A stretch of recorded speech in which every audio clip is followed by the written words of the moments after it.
TBK-988X middle frame dismantling machine. Remove the middle frame of Sun XNS7 curved screen. Turn on the vacuum pump to heat the screen. Adding the gel removing liquid.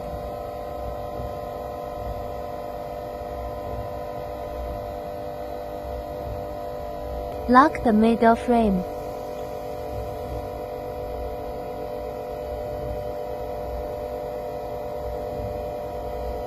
After the temperature reaches, start the top middle frame on the turntable. The screen and the middle frame are slowly separated.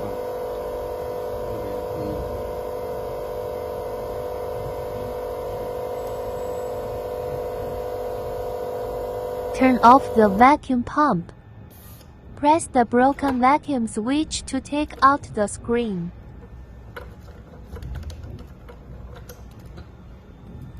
It's a complete separation.